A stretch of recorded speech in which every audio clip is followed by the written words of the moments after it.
I think it's all about listening. It's about listening and acknowledging.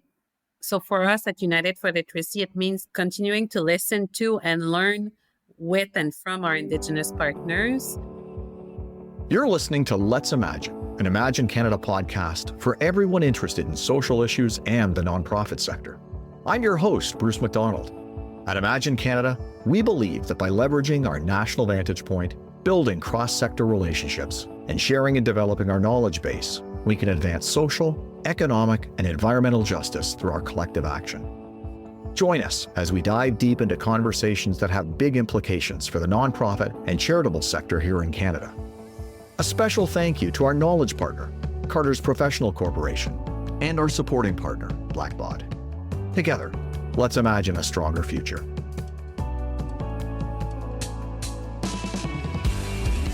In this episode of our podcast, I have the pleasure to welcome Mélanie Valcin, President and CEO, and Kristen Miller, a member of the Board of Directors of United for Literacy.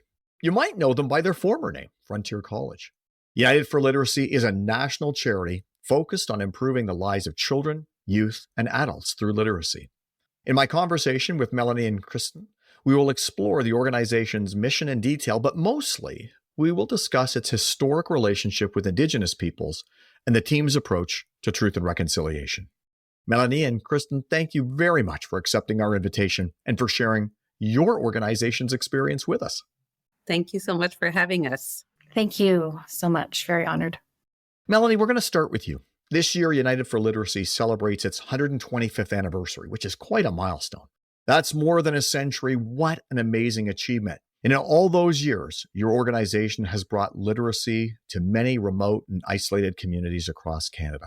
So can you tell us a bit more about how the organization has evolved since its foundation and creation? And relatedly, the literacy needs in our country. And as you begin, we'd invite you to start with an Indigenous land acknowledgement. Thank you, Bruce. So yes, I would like to begin by acknowledging that I'm located on unceded Indigenous land. The Ganéin-Gayaga Nation is recognized as the custodians of the lands and waters on which we gather today, on which I am located today. Tiontiage is historically known as a gathering place for many First Nations. Today, it is home to a diverse population of Indigenous and other peoples. So, Bruce, let me tell you a little bit about our beginnings. You said it. It's been 125 years of empowerment through literacy action. We were founded in 1899, and at the beginning of Frontier College, which is now United for Literacy, our founder, Alfred Fitzpatrick, was recruiting university students. He would train them, and then he would send them to work in mining camps and logging camps, on the railway gangs. During the day, those laborer teachers, we used to call them, with the other laborers in the very harsh conditions. And at night, they would set up tents and teach reading and writing to their coworkers. That's how we started. Now, of course, our activities and our action has changed over the years. And nowadays, we work in collaboration with different community partners across the country to bring literacy supports to children, youth, and adults that need to and want to improve their literacy skills. So we're literally working from PEI to BC and all across the Arctic, so coast to coast to coast, to deploy literacy programming for our learners. We've recently changed our name to United for Literacy to really reflect the new needs when it comes to literacy in Canada, but also to unite this country, if I can say, around the literacy issue and to make a lasting impact in our communities. So last year alone, we've reached over 33,000 Canadians across the country. We've worked with over 500 community partners, whether they be schools or women's shelters or agencies, settlement agencies for new Canadians. So we work in partnership again to deploy our programs, and we work with more than 190 communities across the country. 80 to 100 of those are Indigenous communities, so First Nation, Métis, or Inuit communities. How do we deploy our work? We have about 140 employees, but we also can count on the involvement of more than 1,600 volunteers who are also helping us to deliver on our mission. And Bruce, one last thing I want to say is, why are we doing all this work? Unfortunately, there's more than 1 million children in this country that are not reading at level. We also have one adult out of five, I repeat, because it's so difficult to believe. But yes, 20% of our adult population cannot read at a level where it's easy to read the prescription on a bottle of medicine, for example, or it's easy to fill out an employment form. So we really need to do something about this because we have a big problem when it comes to literacy in this country. I want to say too that the people who need our support, they're just like you and I, but maybe they're experiencing poverty or they're living in under-resourced communities. They might have a disability or be a low-skilled worker or a newcomer to Canada. So we really try to help people getting the skills and self-confidence they need to persevere and succeed at school, at work, and in life in general. Locally, we deliver free tutoring and instruction through high-impact learner-centered solutions and community partnerships. And nationally, we work with other organizations or with partners to solve systemic literacy challenges that will advance social equity and prosperity across our beautiful country. So it's been 125 years that we witness every day how literacy changes everything. What an amazing legacy of impact. That stat in, 20% of adult Canadians not reading at a basic level, I think is a bit staggering if you're not familiar with the literacy business, if you will, in terms of what the data is and how difficult it is to function on a day-to-day basis if you can't read. Kudos to the organization for the incredible work it's been doing. So Kirsten, I'm going to come to you with the next question. True to its mission, your organization has always been working in Indigenous and other remote communities. On its website, United for Literacy acknowledges having used non-Indigenous instructional methods and approaches, and by doing so, having contributed to the colonization of First Nations, Métis and Inuit peoples and communities. Can you describe the path that led to this acknowledgement and the considerations that emerged throughout this process? And like Mélanie, I'd also invite you to start off with a land acknowledgement from where you are chiming in from today. Thank you so much, Bruce. And I would be honored to do a land acknowledgement as I live in Alberta, and there's 5 treaty territories, but I'm in Treaty 6. So we recognize the land as an act of reconciliation and gratitude to those whose territory we live, learn, and grow. We are currently located in Amiskwaci, Waskahegan, which is also known as Edmonton, Treaty 6 territory, Métis Nation of Alberta, and Region 4. This land is a traditional meeting grounds, gathering place, and traveling route utilized by the many diverse people relative to Turtle Island, including the Nahiwak, which is the Cree, Saulteaux, Naatsupi, which is Blackfoot, Métis Dene, and Nakota Sioux. We respectfully acknowledge the many histories, languages, and cultures of the First Nation, Métis and Inuit, and all First Peoples of Canada, whose presence continues to enrich our vibrant community. We acknowledge the past, present, and future generations of these nations who help us steward this land, as well as honor and celebrate this place. So I was not raised within my community, as I was a part of the 60s scoop. So I'm very transparent of who I am because I'm on this learning journey as well. So I've had the great honor and privilege of working with elders across Treaty 6, 7, and 8 territories who have taken me under their wing, so to speak, to talk to me honestly about their experience in residential schools, about the hidden history of Canada, because I did not know about the residential schools until my 3rd year of university, and it was quite baffling. So along my journey, I've learned what beauty and richness is within each individual Indigenous community, and learning about the past and the history and understanding this, because I grew up, Canada is multicultural, we're all welcoming, and there was this history that was never told. And it really has impacted our people, and you can still see it today within its groups.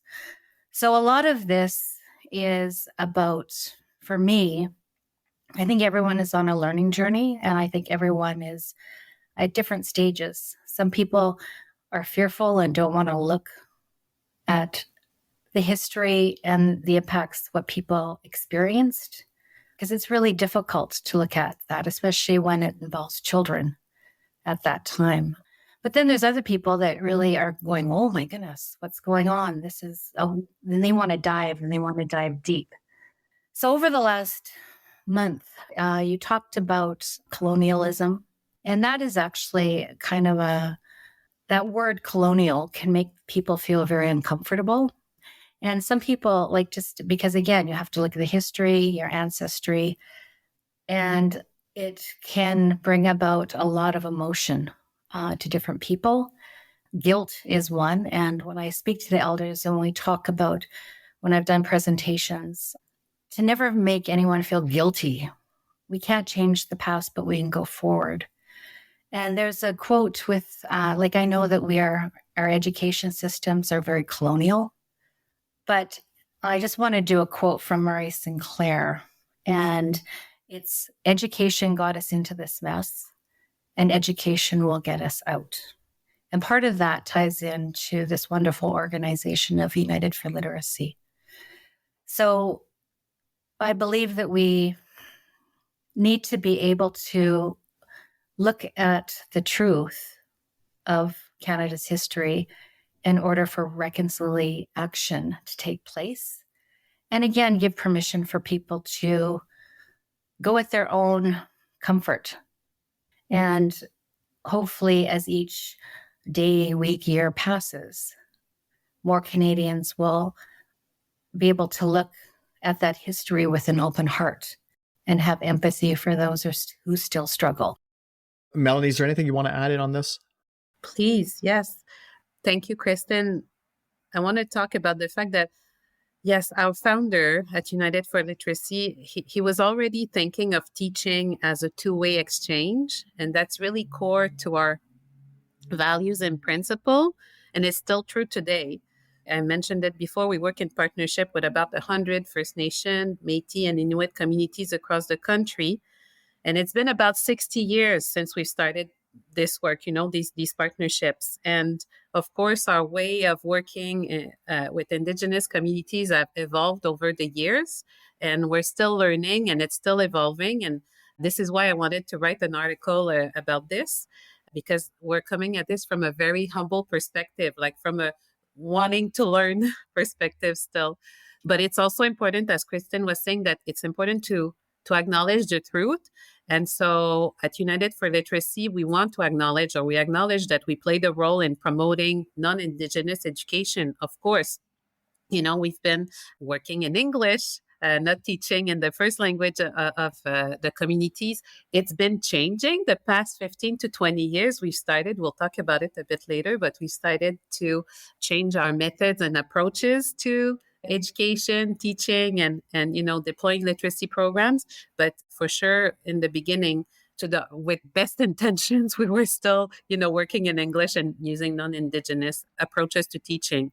We also played, in our early years, a role in Canada's physical settlement and economic development, right, with our labor teachers that were supporting the education of miners, of railways, of lumber camp workers. So I think it's important, again, to acknowledge that I said it earlier, that we've promoted English as the main language of instruction when we were interacting with First Nation, Métis and Inuit communities. We didn't always take Indigenous language, culture, and traditions into consideration. So I think that played a role for sure. And so what we've been trying to do now, I'd say since 2005, we progressively started to hire and train members of the communities we were working with. So it's been 15 to 20 years to ensure that the local culture, language, and tradition are at the heart of all educational activities that we were offering. So we're slowly moving towards the spirit of reflection, collaboration, reconciliation, and change, basically. We totally adopt and celebrate the United Nations Declaration of Rights of Indigenous Peoples as a plan for reconciliation. And that includes the fact that Indigenous families and communities keep shared responsibility for their children. This includes the children's upbringing, education, and well-being. And this reflects the rights of the child. And it also includes the fact that Indigenous peoples have the right to form and control their educational systems and schools.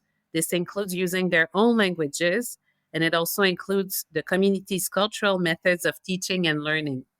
And we're also, Bruce, taking some steps to advance the Truth and Reconciliation 94 recommendations. That's really wonderful. It's interesting to me, too, how the work really started back as long ago as 2005.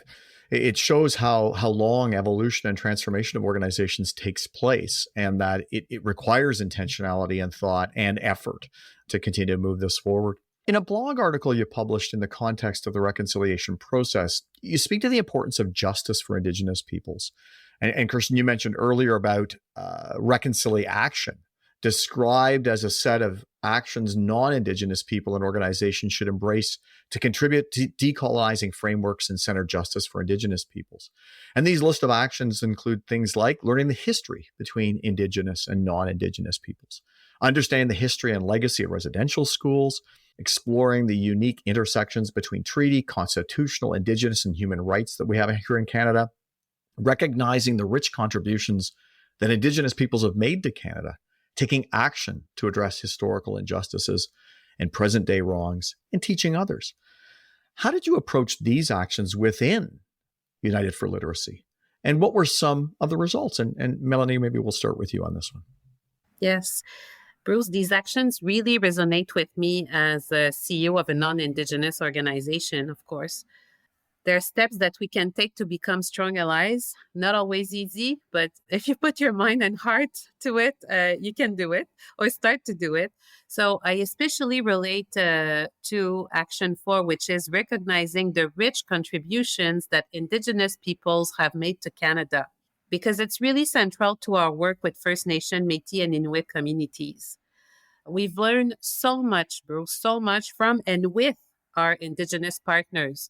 I don't even think that, our employees, our board, and our entire organization really knows how much we've actually learned from our partnerships and programs with our Indigenous partners. And it's very important that we recognize their generosity when it comes to knowledge sharing. At all levels of the organizations, United for Literacy has benefited from all we have learned and continue to learn from Indigenous partners. Something that I've learned over the years is that telling the truth is necessary to build and maintain trust with all people. Indigenous peoples have had, as we all know, a long history of oppression and dispossession. So I really feel that this honesty is a priority when you try to build relationships with Indigenous communities. We must really break down the myth that information and facts are only thrown from one direction, like outwards from the dominant culture, right? So as United for Literacy prepares to celebrate its 125th anniversary, we need to consider our past while planning our future. And one step towards a more inclusive and equitable future is acknowledging the organization's history. I'll use our summer literacy camp programs as an example. There are summer camps that support kids as well as entire communities. These camps, they create opportunities for collective learning and community-wide benefits. So they're regular summer camps, Bruce, where, we hire a bunch of counselors, they plan activities for kids, but we make sure that every day kids get to read and write in different ways so that they can maintain their literacy skills over the summer months. But for these camps, we, hire local youth and adults so that they can gain valuable paid work experience. Families, community members, and elders take part into camp activities on a daily basis.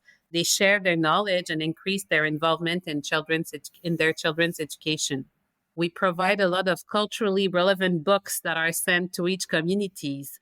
And what's mostly important, I think, is that programming is developed in collaboration with the community, and it reflects the local culture, language, and traditions. So we're really working on co-designing those programs.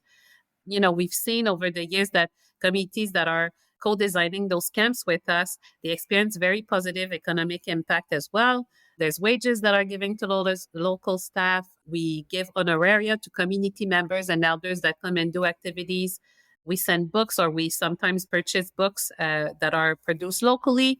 And of course, all the foods and materials that we buy locally, it all makes a difference. The only thing I would just like to add about that is that when I was growing up, I didn't see myself in any literature.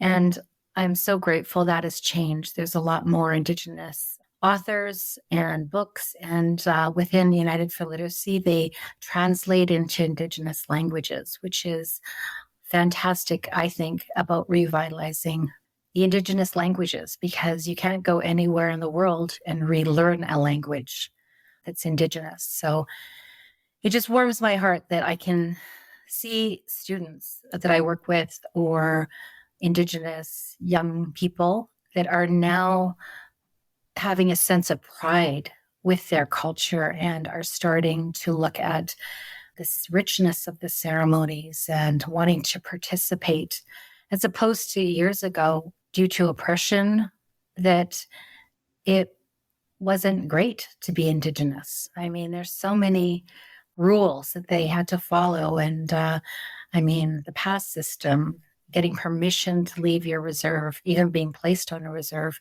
which wasn't following the treaty. So I know that my mother's family all went to residential schools and had great struggles to go on that path of healing. So I think through literature or literacy, and again, learning about the past is so important, and that kids see themselves in a positive role within their culture. And these are some great specific examples of how the organization has continued to grow and adapt. And so, Kristen, I'm going to come to you with this next question. Specifically, how did the organization change its way of doing things? So we've talked about specific actions, but maybe back that up a little bit and thinking about its way of doing and of developing programs to promote reconciliation with Indigenous peoples. Well, first of all, I want to say I'm very honored to be on the board, and I'm certainly learning a lot. This is my first board experience. And what I have really appreciated being Indigenous, there's another Indigenous director as well, and just that openness of diversity within the board, because I think we all bring very rich contributions depending on your life path. But I believe that the openness, and also I believe that United for Literacy, the boards are very open to looking at the past. Instead of just doing reconciliation, they want to do reconciliation. And Mel has mentioned so many programs already that are up and running, and camps coming up that stand by the article that she wrote. Because there's a lot of organizations I've had experience with that can say, this is what we're going to do, and this is what, and the follow through doesn't necessarily happen. So it really gives me great pride to be a part of an organization that is going down the path of reconciliation. The way that we've changed our work might just be that we're asking ourselves more questions. I'm not saying that United for Literacy is the model to follow or we have all the answers, but I think over the past 20 years, when we started with this camp model, we became better listeners, and we are also asking ourselves more questions. So I think this is a key. And so that, I'll give you another example, Bruce, like those summer literacy camps have been a door to a lot of new partnerships with new communities. But it also has allowed us to listen to what other needs are not being met and to co-design new programs with our partner communities. So, for example, we now have like a community literacy camp, this program that is throughout the school year. It's not just during the summer, where we hire a local individual and we support them so that they deliver literacy programming that reflects their traditions, their community, the language of their community as well. We've started working in Northern Quebec in Nunavik with a program that is bringing math tutors to the high schools of Nunavik. We're now working in partnership with the local government to be able to really conduct a deep needs assessment to be able, in terms of literacy needs, and then to deploy a pan-territorial, if I can say, strategy across the 14 communities of Nunavik. So it's just a few examples that I wanted to mention to say that we're learning every day. And I think it's part of the evolution that we're just becoming better listeners and better co-designers of programs, if I can say. Yeah, absolutely. Now, both of you are leaders in your organization. in a role as a president and CEO and a board director. So why did this approach in particular speak to you in terms of, and you personally, and your own sort of investment in this? And are there any challenges that you foresee? And Mélanie, we'll start with you. Yes, challenges. There's many challenges, Bruce. Again, it's about being able to take your time to sit and listen instead of wanting to act and have a solution for everything. This is what we're learning from our partners, actually. And so for us to be able to take that knowledge and acknowledge it almost, if I can say, and then translate it into our programming, into our relationship, that's the challenge of the hour. There's so much we still have to learn. We are literacy experts, like with 125 years, I'm game to say that we're literacy experts, but we're not experts in Indigenous literacies, though. Our amazing partners, they've been willing to teach us and to innovate with us, and we're so grateful for that. These collaborations, they've provided us with so many opportunities to learn, including learning from our mistakes. That's what I love. With a lot of our partners, the trust is strong now. So if we make a mistake, or if they make a mistake, nobody's perfect, we can still, learn from it together and then keep on going on our journey. So this has been great. I feel like sharing a few things that we've learned from our collaborations, if you let me do so. So again, we've learned new ways of innovating and of adapting. We've learned new ways of incorporating local knowledge, stories, and histories in our programs. We've learned about the real true meaning of intergenerational learning and teaching. This includes knowledge shared through storytelling, ceremonies, and cultural practices. We've learned the importance of fostering strong relationships, connections, and a sense of belonging. And these things are key to creating educational programs that respond to community needs. And we've learned this by prioritizing community voices and experiences. So it's at the core of all our programs, Bruce, I would say, what I just described. I really think, though, that a lot of it comes from our interactions and partnerships with First Nation, Métis and Inuit communities. And all these exchanges, they've made us better listeners so that we can better assess needs and, again, co-construct or co-design solutions that will be beneficial for the communities we serve. That's wonderful. And Kristen, how about you from your position as a board director? How has this approach really resonated for you? Well, first of all, I'm very honored again to be on the board, and it is a national organization. So it's just not looking at a particular city, province, but it's all across Canada. And I think, especially with literacy, because we need that for our survival, there's so many people within our communities that may not have that opportunity. And it's wonderful to see programs go into the community. They hire people within the community to help support the camp or whatever is organized. I also think it's wonderful, being Indigenous myself, I am First Nation, that people have an opportunity to learn about the history of the country that they live in. And I always go back to the elders because I want to honor them so much because they have taken the time to teach me because, again, I'm on a learning journey as well, just about the importance of building relationships. Historically, there was a lot of, again, segregation, a lot of myths. There's so many myths about our people that aren't true. And going and having these programs and getting into the communities does build relationships and gain understanding about the particular culture and the people.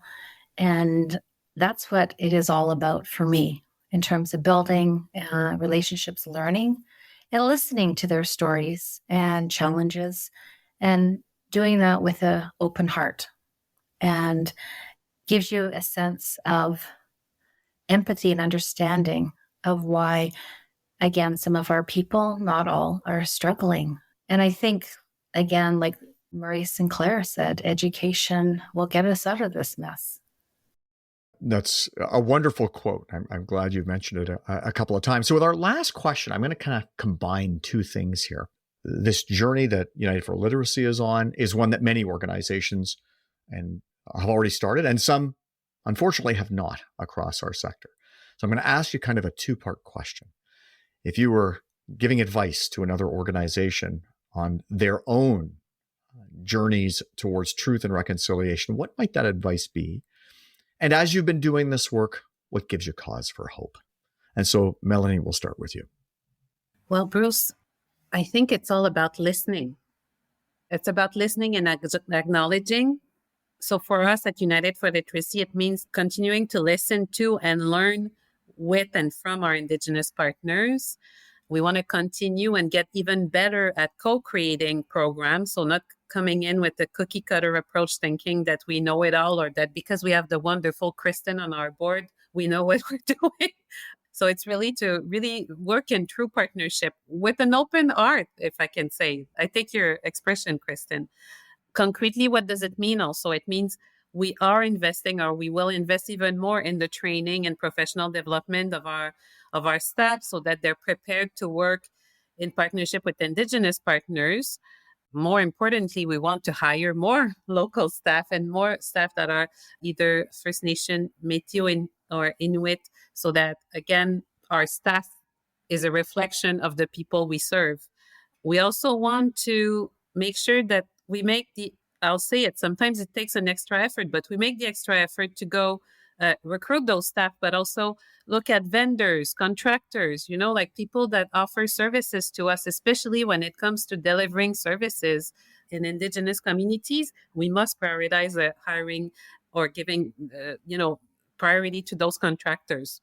And of course, continue to have a strong Indigenous representation on our board of directors. So I really think that there's a lot of work to do still, Bruce.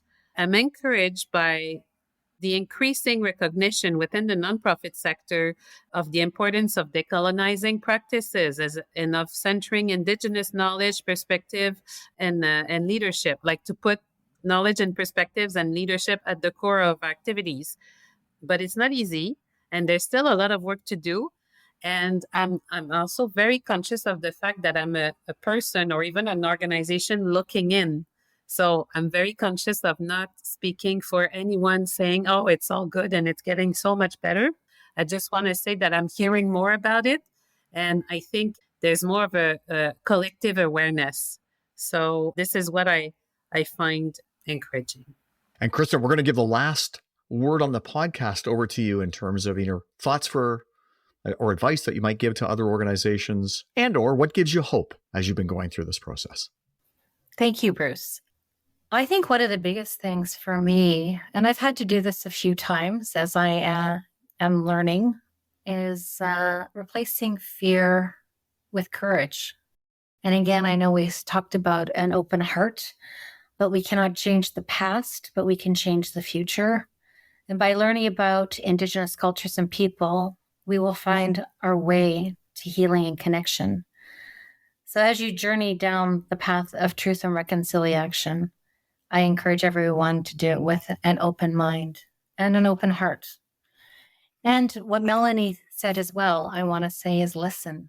And again, to hear what people have experienced, their journey.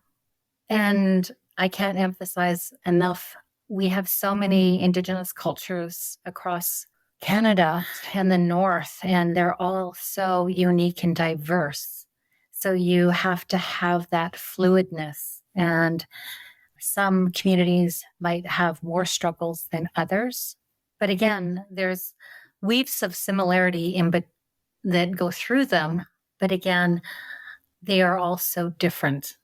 And so what may work with one community and building that relationship might be very different in another way.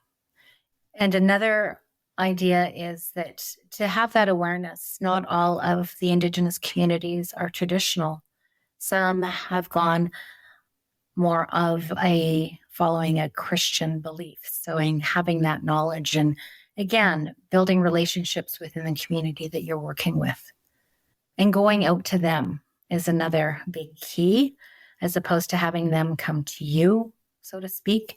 It's really important to be in the community. So thank you. Thanks to you both. Often at the end of these podcasts, I'll try and say a few words that sum up the conversation, but I can't today. I will say, however, one thing that's really struck me through the discussion is the word openness. And I think it shows itself in so many ways: openness to listening and then reacting and changing to what you've heard. Openness to sharing not just the positive things, but the challenges that you faced.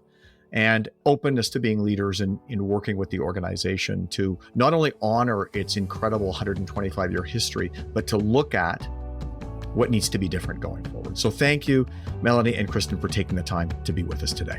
Thank you, Bruce. Thank you, Bruce, for having us. Thanks for listening to the Let's Imagine podcast. For full show notes and to subscribe to our newsletter so you never miss an episode, please visit our website, www.imaginecanada.ca. Also, if you really like this episode, we invite you to leave us a 5-star review wherever you listen to this podcast, as this helps other people discover us and engage in these conversations. And again, thanks to our sponsors, Carter's Professional Corporation and Blackbot, for supporting our podcast.